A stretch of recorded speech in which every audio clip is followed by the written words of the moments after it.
Welcome back to the Elle-Sera podcast. And today I'm joined by Stephanie from Go PR and Events. She has always been in my orbit because I see her posted on Instagram all the time. She's also invited me to lots of her events, which is great. And they're always fabulous. And she's somebody who really gets like what goes on in this wonderful world of like brand side, celebrity side. So we're going to hear all about it today. Welcome, Stephanie. Hello, thank you for having me. Thank you for being here. So first and foremost, tell me how you got going with Go PR. Well, I definitely fell into it. I started the business 11 years ago. I worked in radio before that for a Manchester station called Key 103. And I saw that small brands were trying to pay for radio advertising, but they couldn't afford it. It was expensive. So I thought, well, maybe I could offer to run like Facebook pages for them and charge them, it was £250 a month. And I was like, if I get 4 clients to get £1,000 a month, then I'm rich. And I was like, yeah. So I got 4 clients. They were like hairdressers, gyms, things like that. And then I found that they told the people sat in their chairs or that they were training that we were quite good at what we did. And it sort of grew from there. And then I was doing a blogger event one night for a salon in Manchester called Cara's Blow Dry Bar. It was like the first one. Yeah, it was so good. It's like near Dean's Gate. Yeah. And we hired like Tanya Bardsley to come. She was £500 and the client was like, well, I'll put $250 in. And I was like, well, I'll put $250 in, which is my whole month's fee anyway. And then Tanya was like, could you do some PR for my book? So I was like, yeah, read the book and started from there and then just started doing these small events. And I really enjoyed the events more than I did the PR side because PR is you charge a retainer per month and you have to deliver stuff all the time. Whereas an event... most of them don't. They don't, yeah, which, is incredibly hard. And I'd hate disappointing anybody. So I was like, I'm disappointing people all the time. So I was like, if I do an event, it's a start, middle and an end. And that end is like this joyous thing that people love and that they have a great time at. So I just started doing events really. And I made so many mistakes, but learned a lot along the way. As we were called Ledigo PR then, which is my surname. And then I rebranded about 3 years into Go PR because I thought maybe I could have a bigger team and people wouldn't want to just talk to me. They'd want to talk to the team. But they still just want to go to me because I'm known, like I've got a big contact base. So, but yeah, it's a wild business. No 2 days are the same. And I love it. It's great. I mean, without like mentioning names, we are going to mention a lot of names today. You've worked with some massive clients. You still do. You know, these people like treat you like a friend. So, I don't know if we say we probably can. You work with Rio Ferdinand, Steven Bartlett, Tyson Fury, just to name a couple. Yeah. How is it working with these people? I mean, it's incredible. Like when we sit down and go through our clients, we just can't believe it. Or when somebody like lists it like that, you're like, it's unbelievable that we get to work with these people. But we feel like, because we work with a lot of families, like the Furies are a family at the beginning and end of it. And it's like they welcome you into their home, they trust us with stuff. And it has taken a lot of time to get to these, levels where people trust you that much because you have to go through, we've worked with 90% of the celebrities that you'd know off TV. Some we just don't click with at all. Some want you to be, their best friend. They want you to go out drinking with them and stuff. And I've always tried to be quite professional with my celebrities, which I think has paid off eventually. But it's unbelievable. But they are just normal people at the end of the day. And, they're first to tell me if I've done something wrong, but they're also very good with praise, when we do something right. But like when you've got somebody like Jason Manford or Tyson Fury, who've got a massive family, that's a lot of kids' birthdays. So, you have to really build this connection with people. And it's very different when, when I open the newspaper and you're reading about them, like, that isn't the person that I know at all. It's so different. But we've seen a lot of things over the years. I bet you have. And I mean, I had a celebrity stylist on a few weeks ago and obviously she wasn't naming names, but she was like, I've worked with some people that I would just never, ever work with again. Like they are absolutely horrible. And I've found this in my kind of just, industry and stuff like that.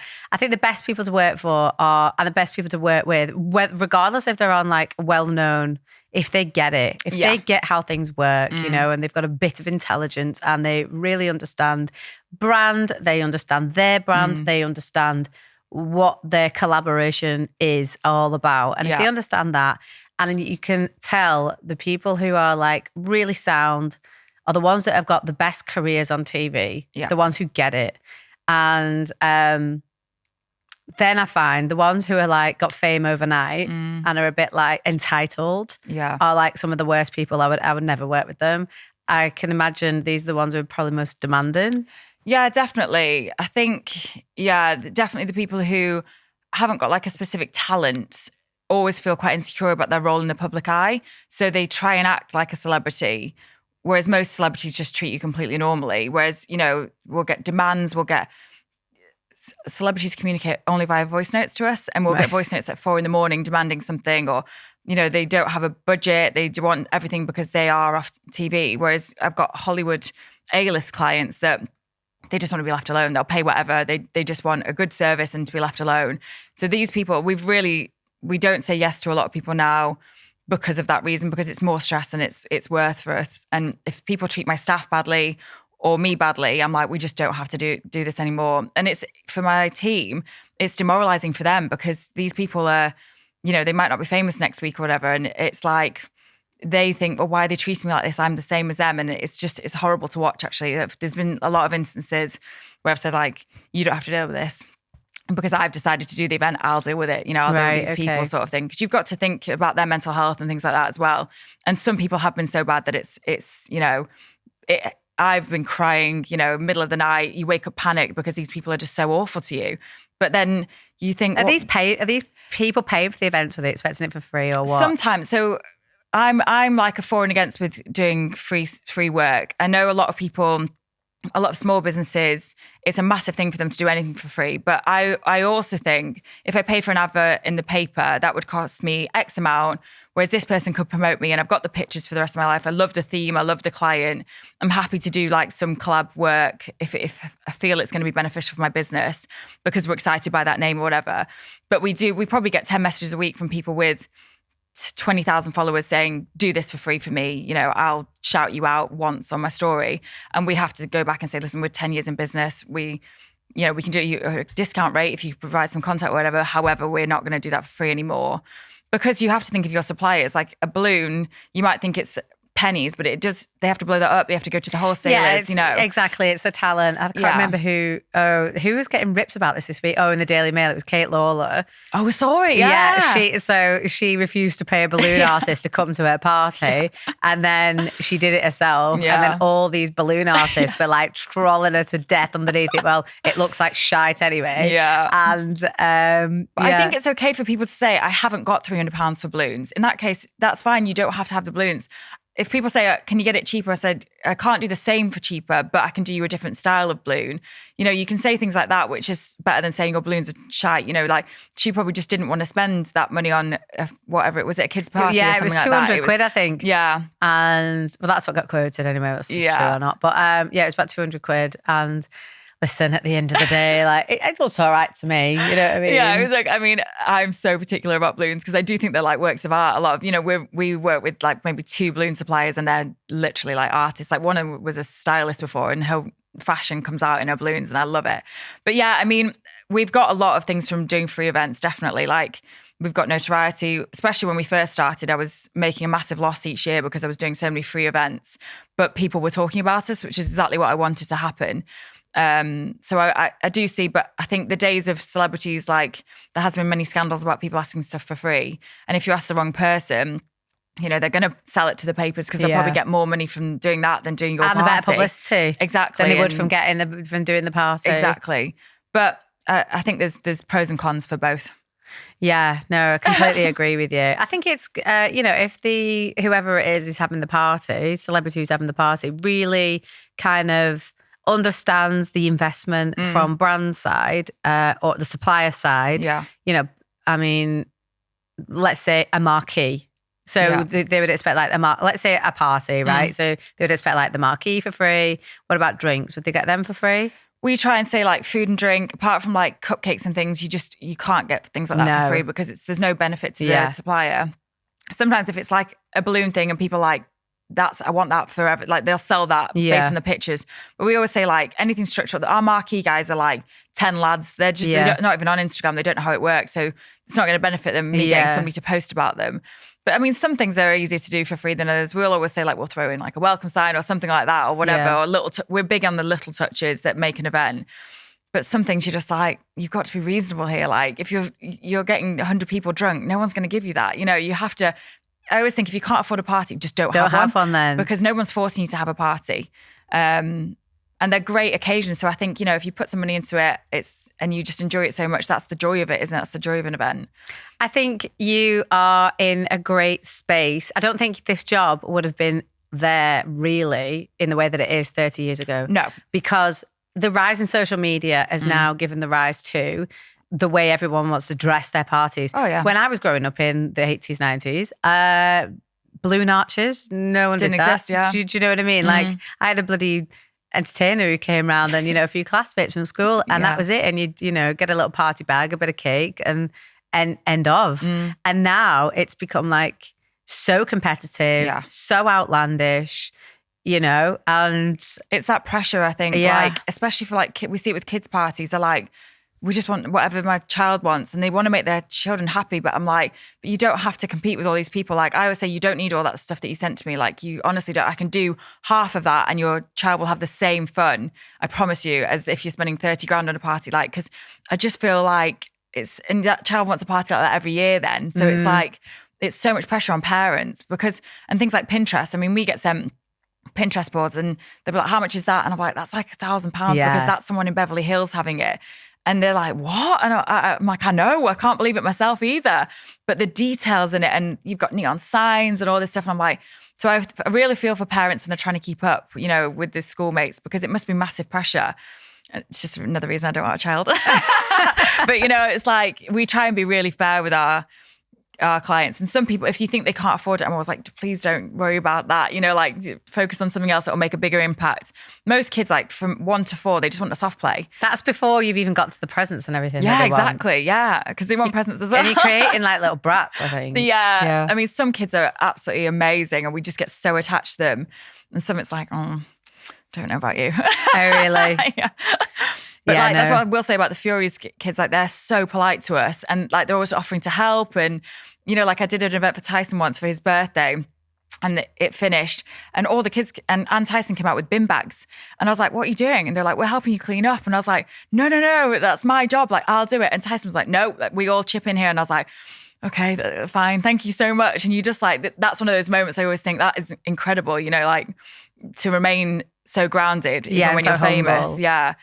Whereas some people, we've been on our hands and knees cleaning dance floors while they're dancing around us because they've been like, they've spilled a drink, like pick it up. I'm like, oh, really? Because I see myself as a businesswoman, not an event planner really, because I love business. Like I've never blown up a balloon in my entire life. I've never done a flower arrangement really, but I know how I want my events to look. So for me, like when somebody treats me badly, I'm like, I'm just a business person, and it's like, you're talking down to me so badly. Yeah, you coming at it like I'm your equal, if not fucking, actually, especially if you're looking at somebody and they've literally just got zero talent and they think the world owes them a favour. And you're like, sorry, you can't hold a candle to me. Yeah. And now you're ordering me around. Yeah, it is hard. You do have to grin and bear it a lot. I think there's a lot of that in this job.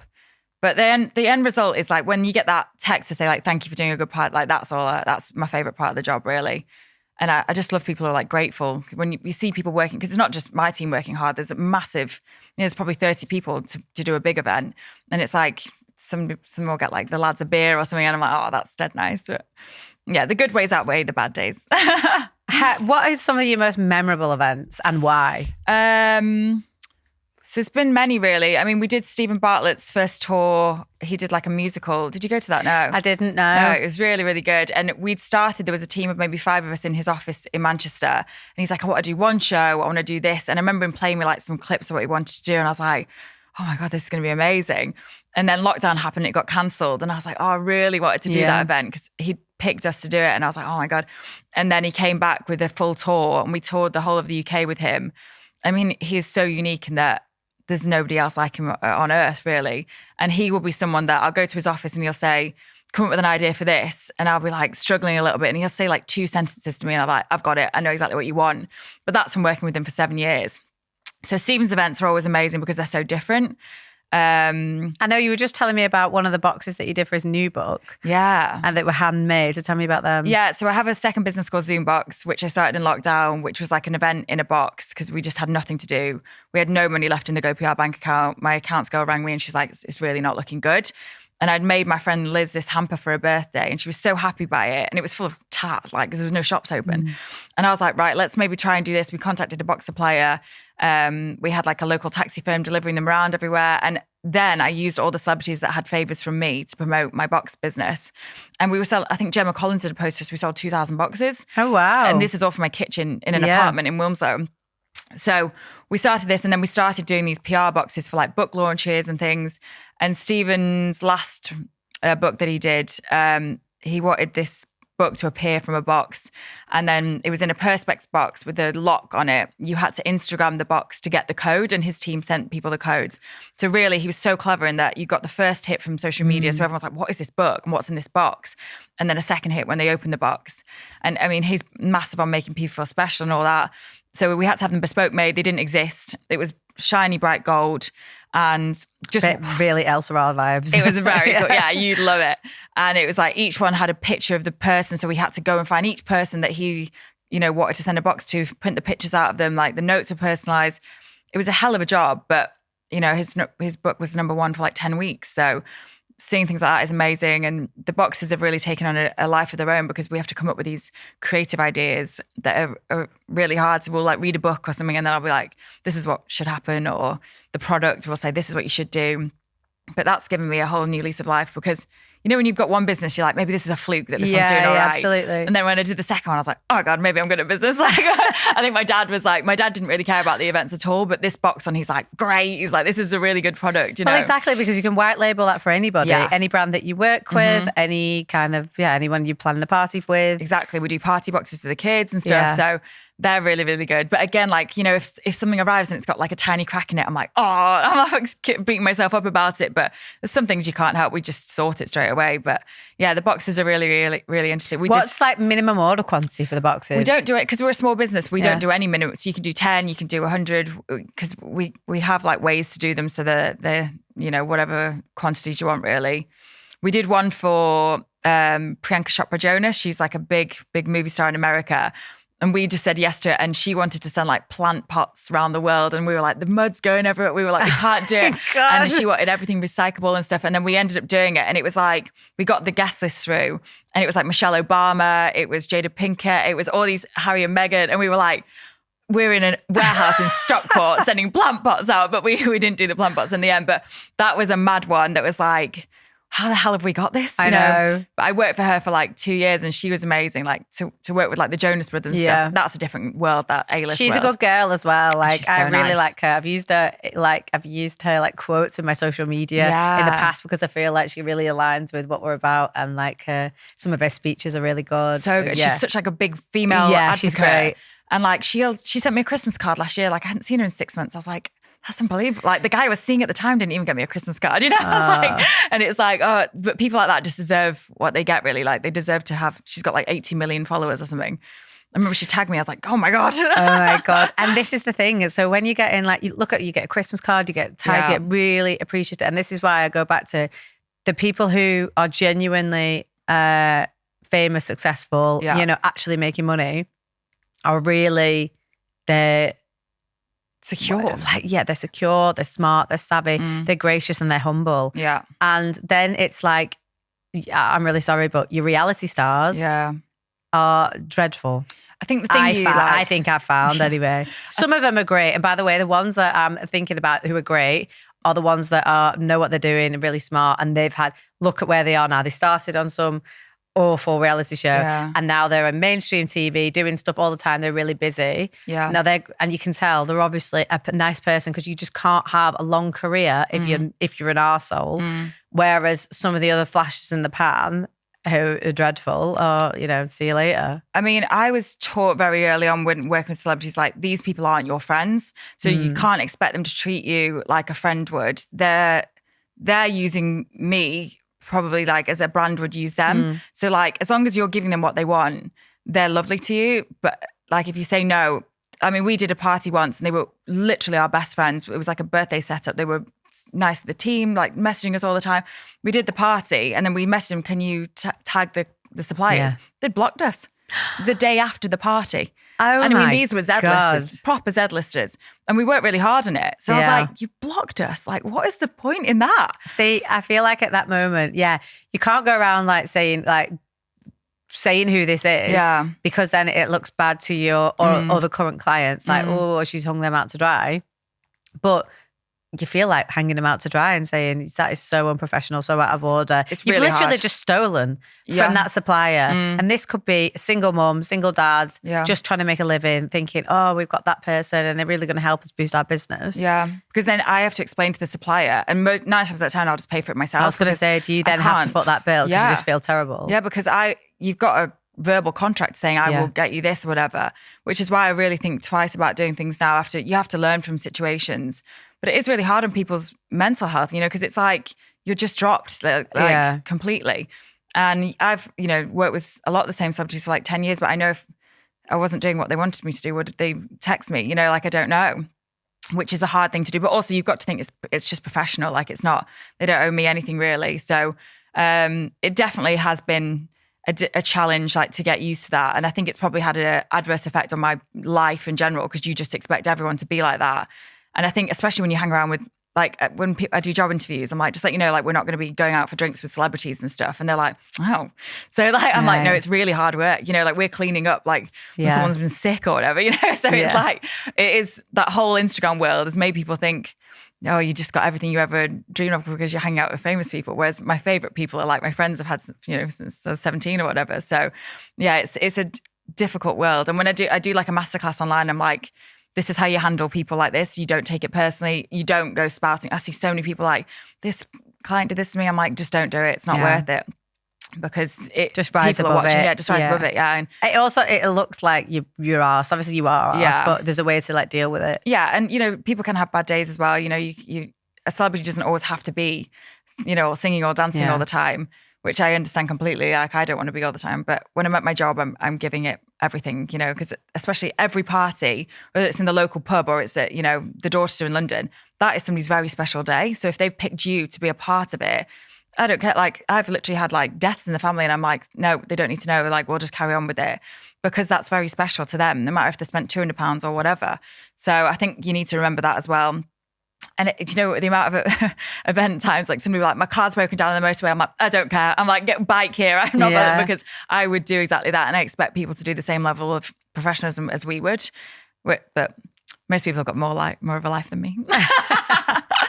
Well, that's why you're super successful. But I think it's worth mentioning that, you work with some unbelievably big clients, Steven Bartlett, etc. But actually, and that could be intimidating to some people because they think, oh my God, she must be so expensive because she only works with these amazing big clients, who's spending like thousands, multiple thousands on an event. But actually that's not true. You still actually love doing the small, like little, small parties. So tell me about that. I love like anything where it's like a kid's party and you see the kid that's so happy. Like we don't have a minimum spend. A lot of event planners have like a £5,000 minimum spend or whatever.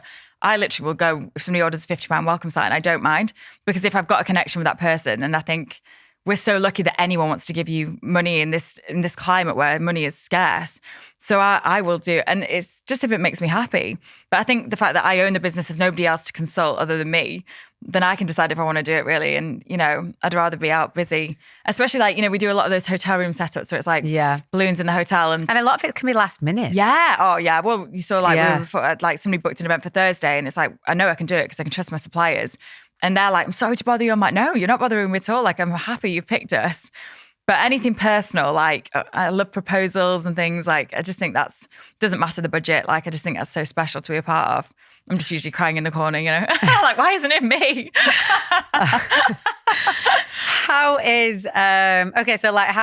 quick can you turn something around then? I know we were sat there having a quick drink before the podcast and then she got a message of a TV star who was saying, can you get me... By the way, we are filming this on a Tuesday and they want this party on Thursday. Yeah, Thursday. And it's filmed so it can't look rubbish. Okay, so, and how big is this party? How many people are going? What's the expectation level there? Well, the problem is when it's last minute, you get very few details. I know it's at a restaurant in Manchester. I know the theme, but that's about it really. So he just said, basically, can you contact everybody and see who could do it? And then we do like a PDF of all the things that we can offer to somebody. They pick what they want. So you just text your black book and then people who can do it, they can do it. But the problem is that I can't do a bad event. So like, even if I've got a day's notice, I'll still make sure it's at the level that I expect it to be. But I mean, we've had people like same day events. especially when you're working for like actresses and actors, their PAs will be like, she wants 150 goodie bags by tomorrow morning. She's decided she wants to gift the cast something. And we're like, go, let's just go. You just don't even think about it. But that's with having a good network. But I love that thrill. I would say like somebody could book an event in 3 years' time, like I could still do it within a week's notice, really. Really? Yeah, because I know everybody. So it's just easy. But I know a lot of people won't do that. But that's the thrill to me. I love it. It's exciting. It's like giving me anxiety, actually, just thinking about it. I'm literally thinking, oh my God, like I sometimes think about planning an event and actually you're making me feel really good because I was thinking, oh, I'm going to plan a little Elle-Sera event for the summer, maybe one in Manchester, maybe one in London, whatever. Yeah. And I'm thinking we're in like April now. I've been thinking about it in March, so March, and I'm thinking, oh, I need to plan it for July because like I need to give us time to plan. Yeah, but that's because I don't know what the hell I'm doing, and I haven't got any suppliers and whatever, so it takes me time to do this. Yeah, and like I'd be on the phone to Kelly saying, "Can you budget for this? Like, give me scenario 1, 2, 3, or whatever." I mean, if you know your budget, that's a good place to start because I don't. Then you can it's like as cheap as possible, please. We did one once when I was on a plane it was just about to take off. I was going to Dublin with my friends. And they were like, please don't work on this trip. I was like, no, I won't. And then I got a text and it was from Paris Fury and she's like, oh, just check it's all right for tomorrow. And I was like, you said the 28th of April. And it was like, it was February. And I was like, oh my God. I was like, the plane was literally taking off. I was like, quick, get the balloon started. And she was like, I'm sorry. I was like, it's fine.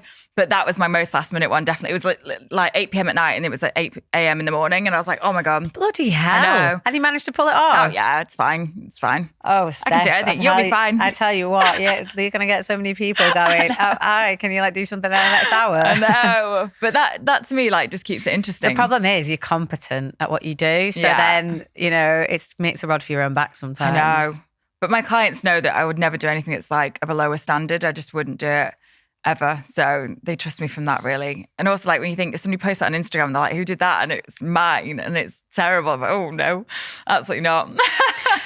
What was I going to say? So I was chatting to a Christmas decorator and she was telling me how like bitchy their industry is and it's like the mafia basically because they have got to make all of their revenue literally within like November, December, crazy. Up for their entire year, because they're really not doing much of like any eventing throughout the rest of the year. You might, I think people are trying to make like Easter trees happen. Let's fucking not go there. So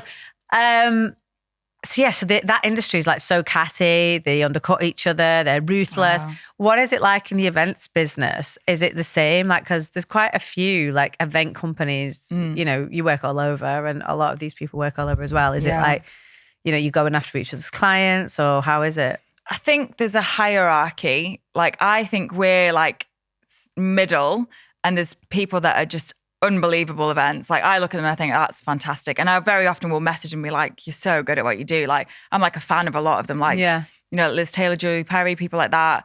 I'm like, wow, incredible.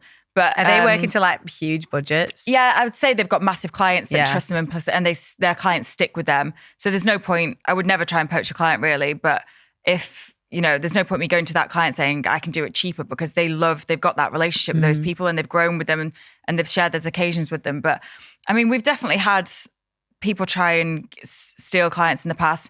We've had problems with suppliers that we'll book them for an event and we say to them like, don't contact the client directly. And they'll just go back and say, we'll do it £100 cheaper if you don't go through Steph or whatever. But then things go wrong all the time and the client usually comes back or whatever. But we're very, very lucky, touch wood, that, event planners are nice to us because I think we're just doing a completely different thing to them. They probably wouldn't go to a hotel room and do 50 balloons, whereas I would.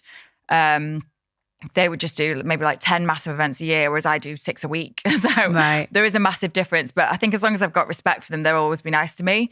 And like, there's people like, Holly Moore from Make Event, she's like amazing and we're working with her at the moment. And it's like, we can all work together on different areas of expertise, which is really nice. But luckily, no one's been that nasty to me. I was saying like a lot of my staff have gone on to own event businesses. I think, they've struggled with it a little bit, but because it is really hard work. And there's not, what we're doing, it's not like we're making 50 grand an event. If I'm doing a small event, we just make wherever and we'll do like a volume rather than just one.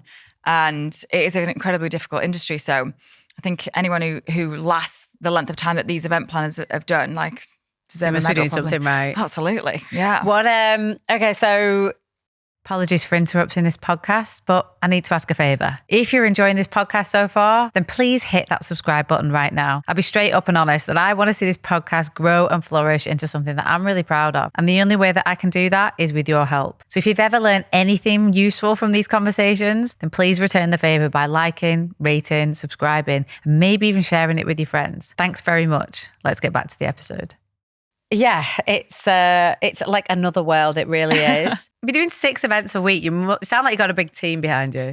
No, we really don't. We've got, like a core group of staff, like Montana, who's here today. She's like my second in command, and we like read each other's minds with everything. We're so quick and so good at everything. And then we've got like people who work for Zoombox, and then we've got casual event staff. We've got a graphic designer, but I just never been a fan of having loads of people, and especially with us, like, there's a certain level of trust with the clients that we've got. And if they hear something and decide to want to sell that to, I had one situation where someone was selling stories on me, and it was like, they probably earned more from that than they did from what I was paying them. So it's like, there's that bounty on your head, really. And if I take a new staff member into, somebody's house and they repeat something, that's on me, because how else has that got out? So we really struggle with staff. So you like to keep a really close, really tight knit. Yeah. Now we've started putting people on non-disclosure agreements where they can't discuss anything, but you are just trusting people to not repeat things that they've seen. And a lot of people are very relaxed when you're in their houses and stuff. So yeah, we have struggled with staff a little bit, but I think we've just got a great, I get up really, really early in the morning. I probably get more done between 6 a.m. and 10 a.m. than anybody else, any other time of the day, because my clients will start messaging me from 10. So I want to get everything done. So as soon as they message me, I'm like, yep, I've done it already, And that's that team that we've got that work really, really well. And event staff, like, you need real tough cookies for that, really. I was going to say, so do they have to sign an NDA as well? Yeah, we put most people on an NDA, and like we have a no selfie policy, no autographs, obviously. We just treat everybody so professional. You're there to do a job. Exactly. Yeah. They're not there to party with you. If I see people drinking, I won't even let my staff have a bite to eat on the shop floor, as I call it. You have to go to your car and have something, because I just think it looks so unprofessional. It's not our party. Yeah. It's their party. They pay per head for the food. We're not about to start eating the food. But I've had, problems where I've left an event because we don't always stay to the very end. And then I've seen selfies come up on Facebook or whatever. I'm like, why have you done that? Because I'll never work with you again, because I have to trust you. Yeah. And you can't be in somebody's house asking for a selfie when it's their, kid's birthday. I'm like, oh no. And that you've done that for, people to be like, oh my God, you've met this person. I'm like, is it worth it? Like, you're doing a job. So I'm really strict on stuff like that. I hate that. I just hate it. I just think it looks really bad, because I think everyone should be on an equal level. And as soon as you ask someone for a picture or like, a favor or whatever, you just go down to here, and then it's a respect, off balance. So I'm very strict. Well, it's absolutely, because again, they're paying for that kind of professionalism and service from you. And they want to relax. They want to, think they can have a few drinks. And that's how you've built a business, and how you got so much repeat custom. Yeah, so it makes sense. So. Is there any event that you've never done, but you're looking at and think, I would love to do that? That is on my hit list. That is on my bucket list. I've always wanted to work in America. I think America is like a big goal for me, but like their costs are like crazy to work with their suppliers over there. They're unbelievable. But I think like I'll have like a UK client and maybe we'll move to America and we'll do some slowly work in there sort of thing. That's always been a dream. I love like big actors and stuff, and I love people but I'm really happy just doing what we're doing. We're working for a lot of football clubs at the moment. I'm really enjoying that. Being a female in that environment's really interesting to me. And they do stuff all the time. And I love the fact that women are coming through in football quite a lot. So that's always good. We did a big event for Man City at their women's thing. That was really interesting. But the good thing is like whatever I wake up that morning and decide I want to do, like this morning I'm doing like some TikToks about going to football grounds, just message like 4 football team contacts, and we've sorted it already. So it's like, so you're going around to look at the hospitality areas in these football clubs. Yeah, it's so fun. And there's like 99% men, and there's me and my friend Katie, and we just do these silly TikToks, and they're just going mad. Like, the teams are like taking us, the fans are like, welcome, we want to look after you. I'm like, this is like a nice sense of community. You've got another string to your bow there. So maybe I'm going to be a TikTok influencer. I'm terrible at the edits. Everyone's like, send us your review. And I'm like, I'm really sorry about the review because it's rubbish. But, I just think the beauty of being a business owner is you can decide your fate, the downside is like if I'm having a bad day, like last week I was moving out of my house in Essex. I was saying bye to everyone. I was sad. I didn't want to work, and the revenue drops because it's down to me. And for my staff, they're like, please, get back into it. So mentally you have to recharge all the time. Be like, right, I've had 3 days off from this, even though you never get a day off really. So this week I'm paying for the fact that I didn't focus last week because I was too busy, crying all the time or whatever. So I think it's anyone who thinks about owning a business, it's a massive, massive mental strain, but also huge rewards, and you only see the bit where I'm, with somebody famous having a great party or flying somewhere or whatever. But to get to that point, I've really had to do all this terrible stuff that is not interesting to anybody at all. Try and set like my favorite thing I got DM'd on Instagram. They're like, your Instagram makes me tired. I was like, yeah, I swear to God, I am just listening to this and I'm thinking, I've almost got like my adrenaline's gone higher. Like my cortisol is like going through the roof right now just listening to this because it's like super stressful. Yeah. That's the payoff. Like, are you happy? I think I'm very happy with my career. I was thinking about this on the way up, like you make so many sacrifices. Like I've not got like a family dynamic, like I've not got a husband or anything because the job generally puts off a lot of people because it is so full on. And like I'll be on a date or whatever and I'll be like, I just need to check my phone 1 minute. And they're like, no, But I've sacrificed a lot, but the thrill that I get from my business and from making people happy is like worth so much to me. I'm going to try and sort out the personal life at some point. I was going to say, is there any room for that? Because I feel like you fill that void with like you're working so hard. Yeah. But do you feel like you're like getting to like burnout point? Well, I know when I'm reaching burnout and I try and do something about it. But I read I think it was Chris Williamson. He was like, people who are busy all the time are trying to prove that I'm fine about not having this because I've got this and all that. Yeah. So I was like, that's really interesting actually. But no, I make time for what's important to me. Like I fall in love quite often, like, and then get obsessed with them completely. So I make time to stalk them on social media. I'm like, to my team, I'm like, just find this person now, like find what he does or whatever. So I always make time for what I want to do. But I always think you make time for what's important, whether it's work or family or whatever. I think you can really, I think women are phenomenal at multitasking, and like my suppliers, they've got like kids at home, they've got a husband, they've got to do this. And I'm like, how on earth are you doing it? But women just get it done and they make it look easy. Whereas, men, if they're hungry, they can't do anything. Yeah, no, I get it. Yeah, no. I do love men, obviously. Sometimes. So, no, what do you do to relax then? Because it's a high octane environment. It's late nights, it's early mornings. Then you've got to find in time to like go to the gym, do this, do that, look after yourself, like how, I don't know, like we're great at multitasking, but there must be some times where you're like, and that like, just constant texting back and stuff. Yeah, you definitely feel hounded quite a lot. I do, because my phone just does not stop at all. I can't even imagine being like on your phone. It's awful. For an hour. Like I'll go to bed at maybe 10 p.m. and I'll wake up at 6 and I've got like 90 odd messages and I'm like, how? It's 8 hours. Like I don't know how that's happened.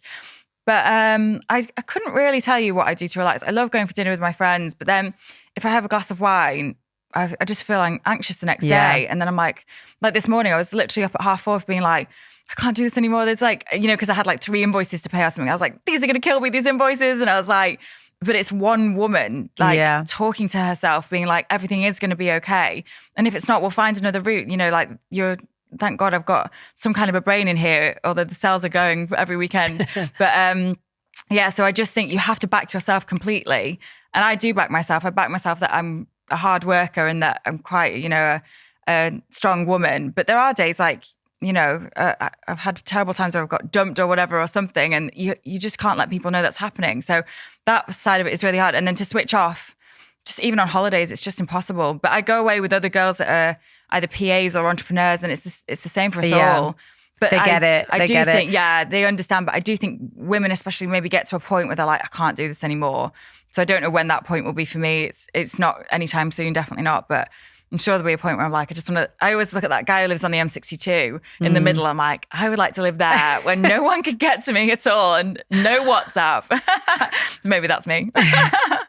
Okay, let's say you meet the man of your dreams and you're like, no, I've met the man of my dreams, and you want to settle down, you want to have a family. Yeah. What would the business look like then? Because it is you and it's solely you. People like you. They want to come to you. Yeah.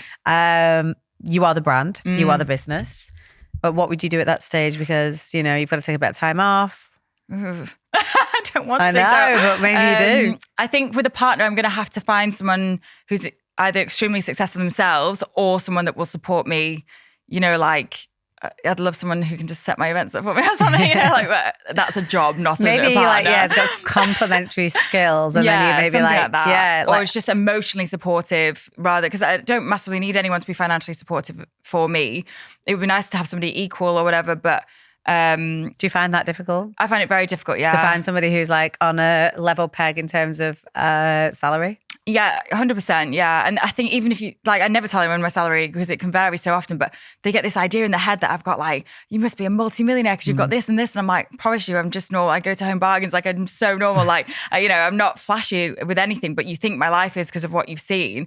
So that's, my mum says that men find me quite emasculating because of that, but I'm not trying to be. I would love someone to come in and tell me how to do things, you know, and learn from people. But I mean, I tend to just go for like, just the wrong men really, which a lot of women do. I mean, the problem is, so I've got loads of friends who are in the same boat basically. Again, I would literally put you here. So like, you are really good at what you do. You're good looking, you're chatty, you're personable, you're self-sufficient, you have somewhere to live, you go after what you want. And the problem is all of them are single and they earn good money and they can't find anybody because there's just not enough people. There's not enough pool of men who are in the same salary bracket because let's be honest, it causes arguments if you are not with somebody who's equal to you really. And they're now like 37, 38, 39, 40 and they can't find anyone to date. You know, the whole family thing is slipping by. They're freezing their eggs. Fertility is becoming a big issue to them. And I get it, but I don't know what the answer is. I don't know what the answer is, but I also don't think it's the worst thing in the world, like, to be on my own. I have the best friends ever. I do have men, I can call if I'm lonely or whatever.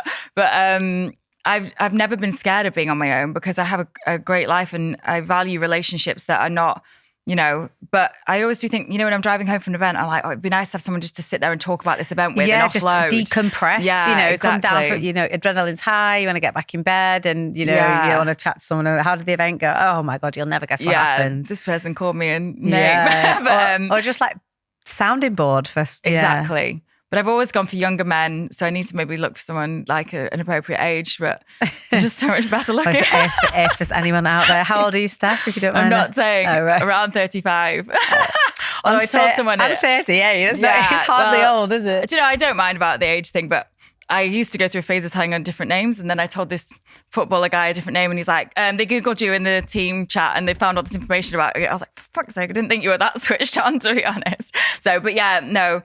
I think younger men are really good for like a fun time, but maybe older is probably the way I should go. Someone who's like a steady Eddie.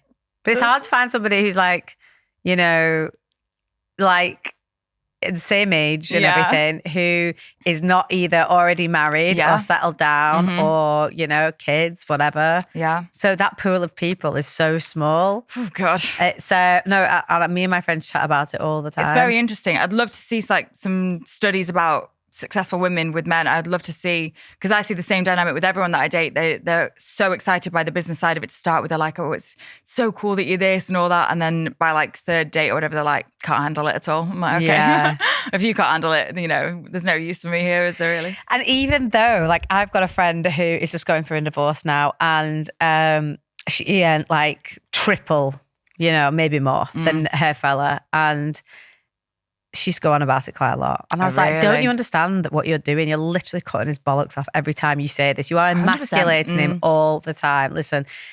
And I think she was always a bit too much for him. Yeah. And so sometimes I don't think it works like that, because then he started being an absolute bastard to her, cheating on her and everything. And I think to cut her down to size a little bit. Oh, I see that all the time where they have affairs because they're like, I can prove my worth in another way. Yeah. I see that so many times. I'm so desirable by all these other women.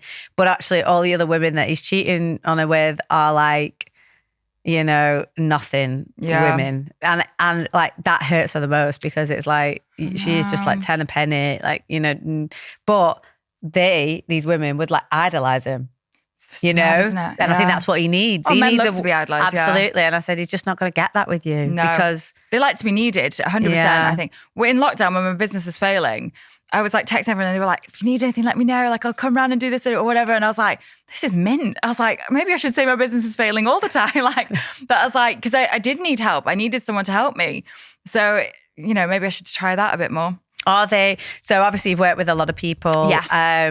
You know, you've done loads of favors for them. Do they reciprocate when you need help? Sometimes I rarely would ask for help from anyone. You know, like we have a lot of people being like, can you just get this person to do this for me? And I'm like, or like tickets for stuff or whatever. I'm like, I just don't have that dynamic where I'd ask them for anything because it just puts you on the back foot and I'll end up paying for it in another way, another time. Yeah. And I just don't want people to think I'm that fazed by people. You know, like I was saying, I treat everybody the same, whether, you know, you've got, you know, work a part-time job, whatever, to being the heavyweight champion of the world. It's the same for me. So I never really ask for favors. I hate it. I really, really hate it. It's awkward. And then if word gets out, oh, well, Steph got me these tickets or whatever, it's then like word gets round. I know. That's do you what know, you do. My number one thing on the weekend is people text me asking, can you book dinner reservations for me? Which like I love doing. And I'm like, that's another part of my job that I should be doing. That is true. And I actually do that. But I get excited. I'm like, I've just sorted this person's night out for them. You know, so like, but I'm like, is that an event job? Like, so I'm trying to think of how to make this a business because the restaurant's happy that I've made the booking, the client's happy, and then you'll probably do something for me if I ever need it. So I want to look at like maybe a concierge style thing would be quite interesting. I was going to say, yeah, definitely. I think you should definitely have another string to your bow like that. Yeah, because it's the black book. It's like I can get you into the Ivy or whatever and get you into... And they can't do that. So it's something that I can do because I've worked for so long building up connections and stuff.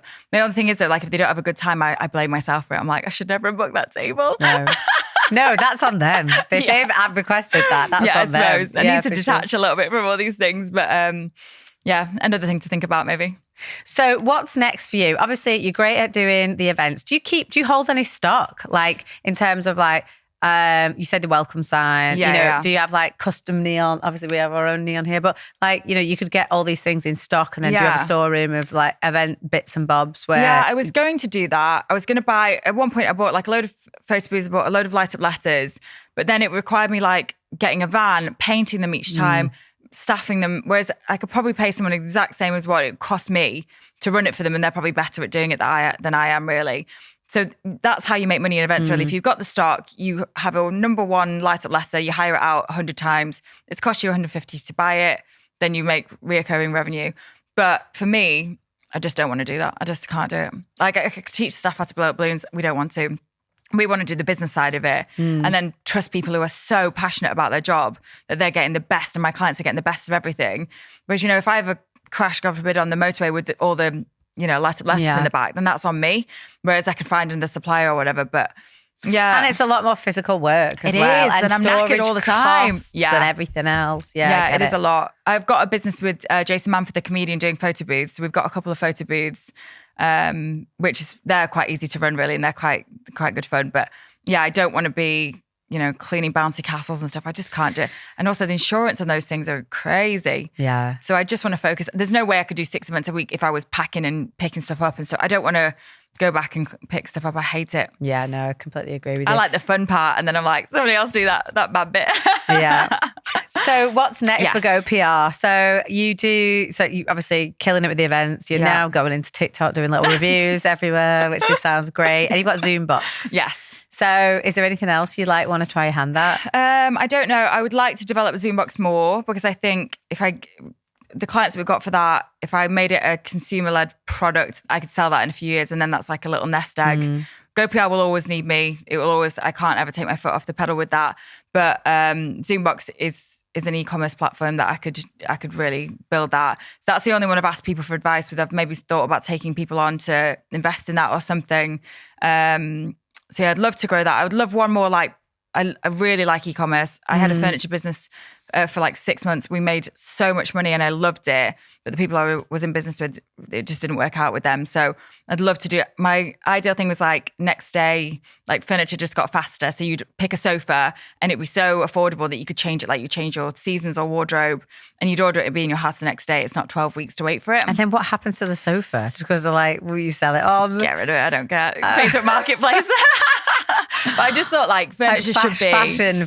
Why don't you do rental then? Because that's more sustainable. Okay, so, sustainable. Yeah, I should be doing that. So, instead of just chucking it into landfill. I know, we don't why don't you do like like a rental? So you rent the sofa for a season. It's a good idea. Do you want to go in on me with this? We Maybe. could do it. Big sustainability. Yeah, of course. Yeah. But I thought furniture was really interesting. But again, it's a lot of logistics. Like it's a lot of storage. A lot of storage. That's what people don't understand, the amount of storage costs. But when I found out the markup on furniture, it was like 300% minimum from I went to China, went to factories and things. And I was like, I can't believe I don't like people not getting value for money. I hate it. So I thought if I can do something that's more affordable, but fast changing. So it's the sofa. It's a frigging joke. Crazy. I need console tables in my house. $2,000. Are you joking? It's just something you put a frigging lamp I know. on. It's wild, isn't it? Honestly. So I ended up getting them off eBay, but it's still $1,000. Really? And that was from like an ex-factory, outlet or whatever. Anyway, I've got some really good links for China. So cool. I send them like pictures of stuff that I like that are in big department stores, by the way, that are all made in China. And then they go to the factory and then they send it to me at like a 10th of the fucking price. Wow. So my entire house should have cost like 30 grand and it's cost like 5. Oh my gosh. Have you ever been to China? Yeah. But not do it, not as a, going to look at products or anything. I just walked the wall. Nice. Just walk the wall. A section of the wall, Great Wall of China. Wow. But I always think like you can do whatever you want to do. I'm such a big believer. I'd like to go to the Canton Fair. Oh, yeah. That'd be great, wouldn't it? I think it's coming up now, but I might do it next year. Do it. Yeah, just have a look what's out there, products wise. Do you know, I didn't see as well, they said like beware in the factories, like you might see things you don't like, but I didn't see anything. The factories we were going to were reputable factories. Like I know they've just moved out all that slave labour when you come round. Who knows? I'm quite gullible. Yeah, no, when I was going into Selfridges, they were like, where does your stuff get made? I was like, it's all UK made. And they were like, okay, great. Like breathing a sigh of relief because otherwise they audit the factory. And that's why I'm really hot on no, it's UK made. That's really good. Yeah, they pay fair wages, everything else. That's really good. Yeah, very important nowadays. Yeah. So Steph, you are constant fun. You should definitely follow Steph on social media. Just have a look at her glamorous life and her unbelievable events, by the way. And I mean, they are outstanding. Whether it's a kid's party or a wedding or a christening or a birthday. I mean, you've got a birthday this weekend, haven't you? Yeah. And you were telling me before that they've got a big pool in their garden, so they must be minted. And they wanted it filled in. We were going to put a dance floor over the pool. Yeah, that was the plan originally. But they want people to jump in at the end of the night now. They've just said so. That's an exciting one. But yeah, it's going to be good. God, I just can't even imagine the logistics of doing this. I know. And the requests that you get. And you might be like, how the hell do we make this work? Anything is possible. I would say if you want to pay for it, I can do it. Whatever it is, we can do it because there's skilled people out there, really skilled people. So the world's your oyster. Well, thank you so much, Steph, for coming in. Thank you.